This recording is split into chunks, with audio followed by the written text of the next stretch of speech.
और 8 अक्टूबर को इस पर सुनवाई करेगी। नई नई जीत और नई नई शादी, इसका अपना अलग महत्व होता है। जैसे जैसे समय बीतेगा जीत पुरानी होती जाएगी, जैसे जैसे समय बीतता है पत्नी पुरानी होती चली जाती है, वो मजा नहीं रहता है। केंद्रीय कोयला मंत्री भले ही अब सफाई देते फिर रहे हों, लेकिन उनका ये बयान देश की आधी आबादी के खिलाफ था, जिससे उनका गुस्सा होना स्वाभाविक है। महिलाओं पर शर्मनाक बयान देने वाले कोयला मंत्री श्री प्रकाश जायसवाल के खिलाफ आज भी प्रदर्शन जारी रहा। महिलाओं ने भोपाल में उनके खिलाफ प्रदर्शन किए और उनके पोस्टर जलाए व कालिख भी पोती। कोयला मंत्री ने एक कार्यक्रम के दौरान कहा था कि पुरानी होने पर पत्नी ज्यादा मजा नहीं देती। जायसवाल के इस बयान के बाद उनकी काफी आलोचना हुई थी। महिला संगठन ने भी जायसवाल के इस बयान पर आपत्ति जताई थी। चौतरफा विरोध के बाद कोयला मंत्री ने अपने बयान का ठीकरा मीडिया के सिर फोड़ते हुए कहा था कि उनकी बात को तोड़ मरोड़ कर पेश किया गया था। जायसवाल ने कहा कि उनकी गलती नहीं है, फिर भी वो माफी मांगते हैं।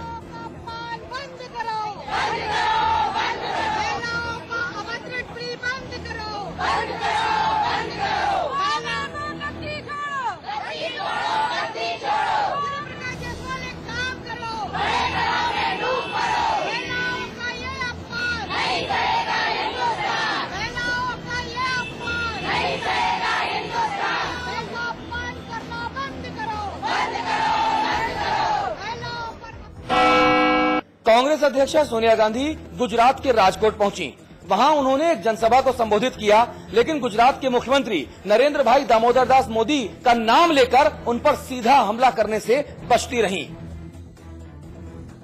गुजरात विधानसभा चुनावों में अब कुछ ही दिन बाकी रह गए हैं। पक्ष और विपक्ष जनता को अपनी तरफ झुकाने की कोशिशों में जुटा हुआ है। इसी कड़ी में कांग्रेस अध्यक्ष सोनिया गांधी राजकोट पहुंची, जहां गुजरात के कांग्रेसी नेताओं ने उनका गर्मजोशी से स्वागत किया। शक्ति सिंह गोहिल, मोहन प्रकाश और अर्जुन मोड़वारिया जैसे नेताओं को उम्मीद थी कि सोनिया गांधी, राहुल गांधी और प्रधानमंत्री पर ताबड़तोड़ हमला करने वाले सूबे के मुख्यमंत्री नरेंद्र मोदी को करारा जवाब देगी, लेकिन सोनिया गांधी ने अपने पूरे भाषण में एक बार भी नरेंद्र मोदी का नाम तक नहीं लिया। हालांकि सौराष्ट्र में किसानों की बदहाली और पानी की समस्या को लेकर गुजरात सरकार को घेरने की कोशिश जरूर की।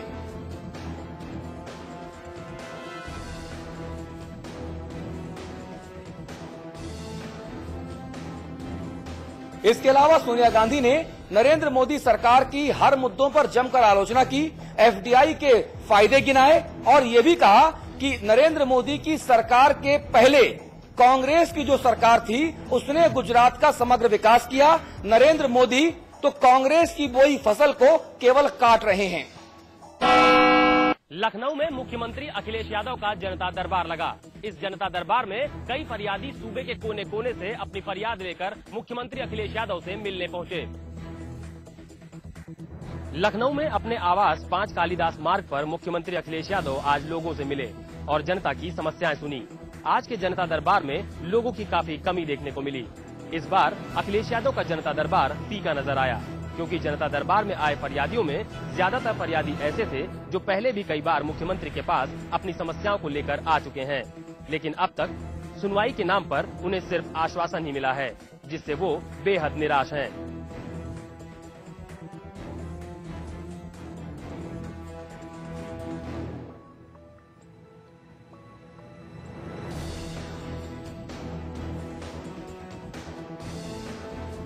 जनता दरबार से आज भी कई फरियादी खाली हाथ ही लौटे। अब सवाल ये है कि अगर सरकार के दरबार से भी जनता खाली हाथ जाए तो आखिर कौन सा दरबार काम आए। गाजियाबाद के लोनी में एक महिला ने 3 युवकों पर गैंग रेप का आरोप लगाया है। बताया जा रहा है कि महिला तीनों युवकों के साथ प्रॉपर्टी देखने दिल्ली से लोनी आई थी, जहां तीनों युवकों ने स्कॉर्पियो गाड़ी में महिला के साथ बलात्कार की वारदात को अंजाम दिया। पीड़ित महिला ने पुलिस से न्याय की गुहार लगाई है। फिलहाल पुलिस ने मामला दर्ज कर महिला को मेडिकल के लिए भेज दिया है।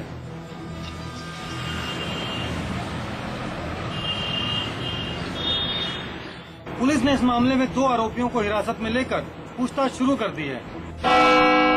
इलाहाबाद विश्वविद्यालय के छात्र संघ चुनाव में बाहुबली छवि के नेताओं ने बाजी मार ली है। आज इन छात्र नेताओं को शपथ दिलाई गई। हाल ही में हुए छात्र संघ चुनाव के रिजल्ट आने के बाद महामंत्री पद के लिए विजयी हुए छात्र नेता अभिषेक सिंह माइकल ने आज जेल से आकर शपथ ली। अभिषेक को कुछ दिन पहले ही एक छात्र नेता पर जानलेवा हमले के मामले में गिरफ्तार किया गया था।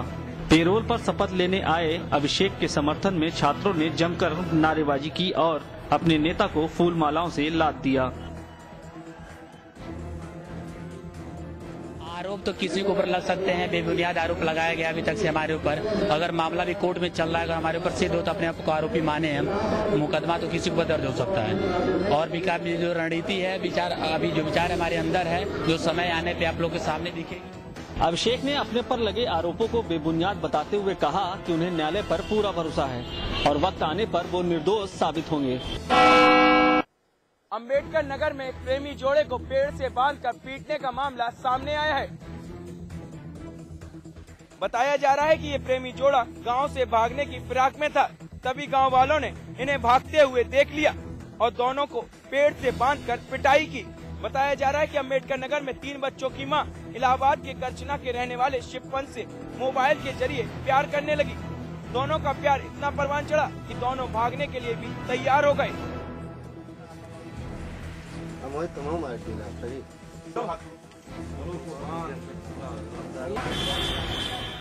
हमको बुलाए, किस लिए बुलाए थे? शादी इसके बाद लोगों ने उन्हें पकड़ लिया और पेड़ से बांधकर उनकी खूब पिटाई की। देवरिया में आरपीएफ के एक सिपाही ने ट्रक चालक की जमकर धुनाई कर दी, जिसके बाद आक्रोशित ट्रक यूनियन ने डीएम आवास का घेराव किया। इन लोगों ने सड़क जाम करते हुए जमकर नारेबाजी की। प्रदर्शनकारियों का कहना है कि आरपीएफ सिपाही के खिलाफ जल्द कार्रवाई नहीं की गई तो आंदोलन और तेज होगा। बताया जा रहा है कि ट्रक ड्राइवर ट्रक में सामान लाद कर जा रहा था, तभी आरपीएफ सिपाही वहां पहुंचा और ट्रक चालक से पैसे मांगने लगा। ट्रक चालक ने जब इसका विरोध किया तो सिपाही ने उसकी पिटाई कर दी। एक गाड़ी जाना और एक गाड़ी आना, जगह नहीं। आप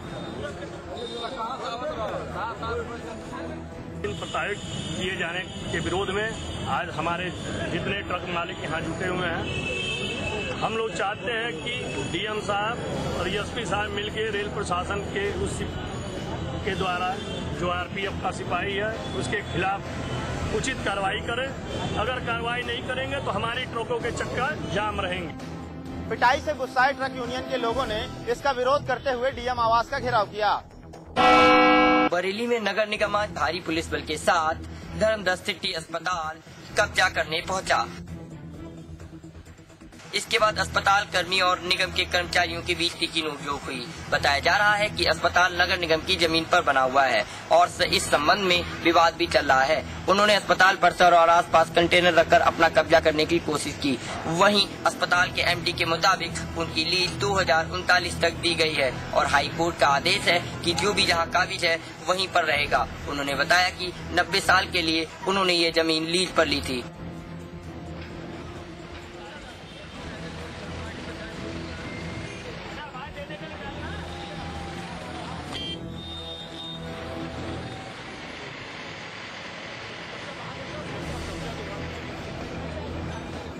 इन लोगों का आरोप है कि बिना कोर्ट के आदेश पर नगर निगम उनकी जमीन पर कब्जा करके भूमाफिया को बेचना चाहता है। आगरा में बाइक सवार बदमाशों ने पेटा व्यवसायी के ऊपर ताबड़तोड़ फायरिंग कर दी। उस फायरिंग में पेटा व्यवसायी की मौत हो गई। हत्या के बाद बदमाश मौके से फरार हो गए।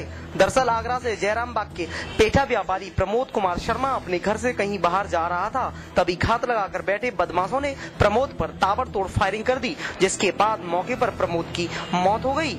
हत्या के बाद इलाके में दहशत का माहौल व्याप्त है।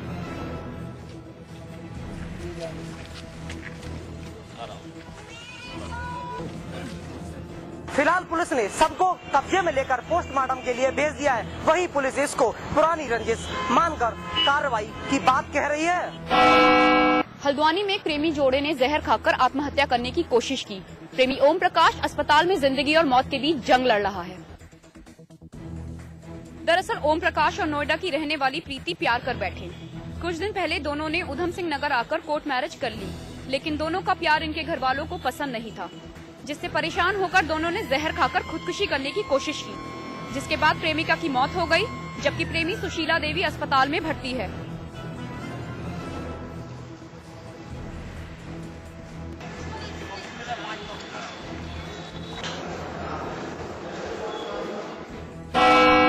नैनीताल में बढ़ रहे अपराध पर लगाम लगाने के लिए कैबिनेट मंत्री हरीश चंद्र दुर्गापाल ने हल्द्वानी में पुलिस के आला अधिकारियों के साथ बैठक की। बैठक में एसएसपी समेत कई पुलिस के अधिकारी मौजूद रहे। बैठक में क्राइम को रोकने के लिए चर्चा की गई। कैबिनेट मंत्री ने पुलिस अधिकारियों को पेंडिंग पड़े केस तुरंत निपटाने के निर्देश दिए।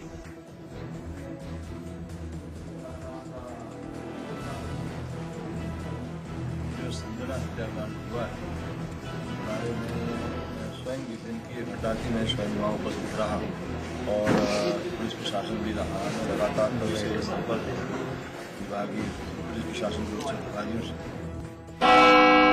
गैरसैंण में उच्च शिक्षा की हालत काफी जर्जर है। यहाँ महाविद्यालय की खुद की बिल्डिंग न होने की वजह से यह प्राइमरी स्कूल की बिल्डिंग में चल रही है।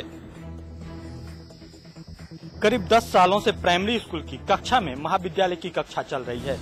महाविद्यालय में करीब 350 स्टूडेंट हैं, लेकिन इन छात्रों का भविष्य अधर में लटका हुआ है। गैरसैंण के विकास का सपना भले ही सभी पहाड़वासी देख रहे हों, लेकिन गैरसैंण की तस्वीर तो आपके सामने है। आज भी गैरसैंण मूलभूत सुविधाओं से जूझ रही है।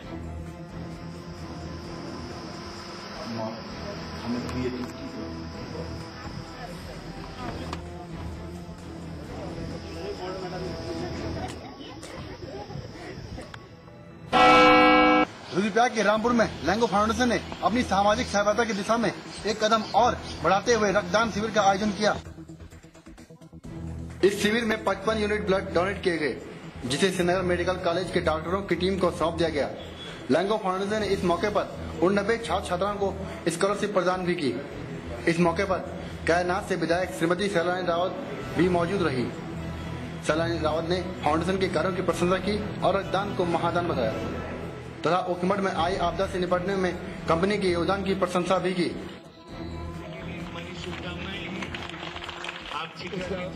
उत्साह बढ़ाएं, धर्मशाला का और पूरे जनपद का और राज्य का गौरव बढ़ाएंगे। समापन पर कंपनी के महाप्रबंधक ने मेधावी छात्रों को उनके उज्जवल भविष्य के लिए प्रोत्साहित किया। अमेठी और रायबरेली के नाराज मतदाताओं को मनाने के लिए कांग्रेस आलाकमान ने एक बार फिर से कोशिश तेज कर दी है। दरअसल अगले 6 महीने में अमेठी और रायबरेली के क्षेत्र में सड़क और रेल सेवा को दुरुस्त करने के लिए काम शुरू होने जा रहा है। केंद्र सरकार ने इसका जिम्मा डॉक्टर सीपी जोशी को सौंपा है।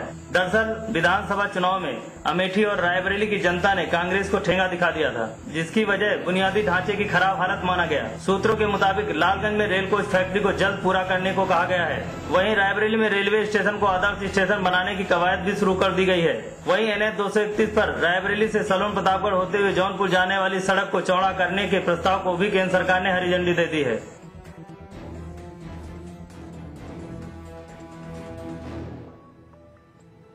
अब देखना है कि सीपी जोशी क्या रायबरेली में कांग्रेस की नैया पार लगा पाते हैं या नहीं। लखनऊ के आलमबाग इलाके के प्लाईवुड फैक्ट्री में बॉयलर फटने से एक शख्स की मौत हो गई। बॉयलर फटने से फैक्ट्री में आग लग गई, जिसके बाद करीब 1 दर्जन लोग झुलस गए, जिन्हें अस्पताल में भर्ती कराया गया। इनमें से कई की हालत गंभीर बनी हुई है। फिलहाल इस बात की जांच शुरू हो चुकी है कि फैक्ट्री में बॉयलर कैसे फटा।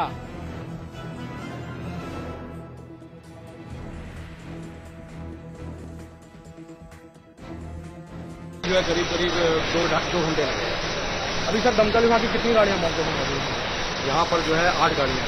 अभी इस वक्त 8 गाड़ियां मौजूद हैं और क्या लगता है 2 से 2.5 घंटा और लगता है? हाँ 2 घंटे करीब लगेंगे। आग जो है अंडर कंट्रोल में है, सिर्फ जो है नीचे दबी हुई है, उसको जो है बुझाया जाएगा।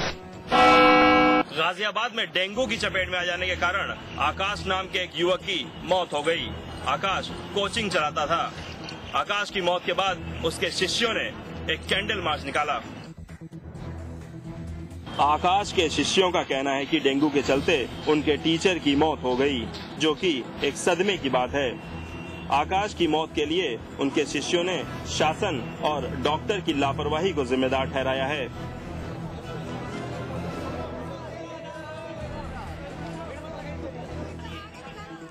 जो हमने कैंडल मार्च निकाला था, ये मेरे छोटे भाई के लिए निकाला था। मेरा छोटा भाई जो अभी इस संडे को गुजर गया है, सुबह सुबह से डेंगू था।